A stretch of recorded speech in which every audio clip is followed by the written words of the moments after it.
बेयकीनी। कहते हैं यकीन ईमान का दूसरा नाम है।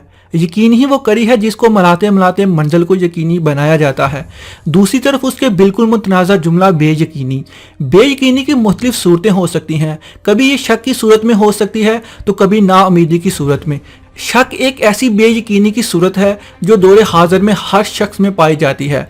शक किसी भी नवैयत का हो सकता है, माँ को बेटे पर, फिर भाई को बहन पर, शोहर को बीवी पर, तो कहीं मालिक को नौकर पर, टीचर को स्टूडेंट पर, तो कहीं दोस्त को दूसरे दोस्त पर। ये शक ही बर्बादी की वो कुंजी है जो हर ज़वाल का रास्ता खोलती है। शक करने वाला ठिकाना जिल्लत है। जिसने शक किया वो बर्बाद हुआ। अबलीस ने शक किया, निकाला गया। अबू जहल या अबू लहब ने किया तो उनका ठिकाना जहन्नम के आखिरी गर्रे में हुआ। गोया शक का हर दौर में अंजाम जिल्लत और रसवाई ही रहा। अब बात अपनी जात की करते हैं। आपके दिमाग में सवाल आ रहा होगा कि भला कोई शख्स खुद कैसे अपनी जात पर शक कर सकता है। इसमें कोई हैरत की बात नहीं, बशर्ते कि हम गौर फिक्र नहीं करते।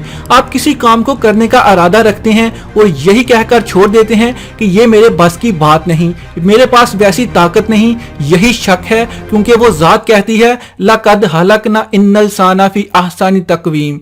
उस जात ने सबको अहसन पैदा किया है। एक नबीना शख्स बिना देखे नोटों की पहचान कर सकता है, तो तुम उन दोनों आंखों के साथ जिनके फोकस रेटिना के मुकाबले में कोई कैमरा आज तक ना बन सका ना बन सकता है, तुम इन दोनों आंखों के होते हुए क्यों अपनी मंजिल को नहीं देख पाते।